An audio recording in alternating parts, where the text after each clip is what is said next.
Kevin, let me ask you what was going on inside the Eisenhower Executive Office building this morning. What was the occasion for getting all of these CEOs together? It was a CEO roundtable, David, in which President Trump was joined by Vice President Mike Pence, his daughter Ivanka Trump, Dina Powell, Gary Cohn, Secretary Wilbur Ross, as well as top representatives and CEOs from major companies like Citi, as well as Blackstone and MasterCard. They talked about a host of issues, including deregulatory policy. Here's what President Trump had to say about Dodd-Frank. The head people, they're petrified of the regulators. They're petrified. They can't move. The regulators are running the banks.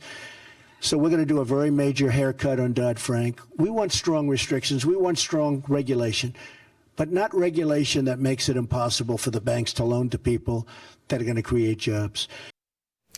David, my sources on the Senate Banking as well as the House Financial Services Committees tell me that they are still hoping to have some type of deregulatory financial policy pass through in the first year of President Trump's administration. But on infrastructure, which was another hot topic earlier today, President Trump is hoping to work with Democrats to pass a $1 trillion infrastructure plan. No specifics yet. Kevin, it strikes me there's a theme in developing here. You go back to the visit by the German Chancellor Angela Merkel. One of the subjects of discussion at the meeting between the president and the chancellor, also at a meeting with CEOs as well, was apprenticeships. Germany has a big apprenticeship program. This is something that Ivanka Trump, daughter of the president, advisor to the president now, has championed. What do we hear about that today with these CEOs present?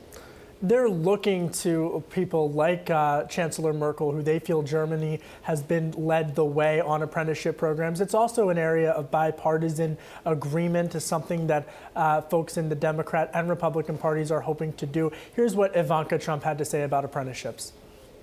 So many large organizations were looking to cultivate and really create in this next generation of graduating students the skills that they need to employ. So it's really happening already in a very robust and dynamic way in the private sector because of the need. Right now there are over 500,000 jobs that can't be filled because the students graduating don't have the skills that are relevant for those positions.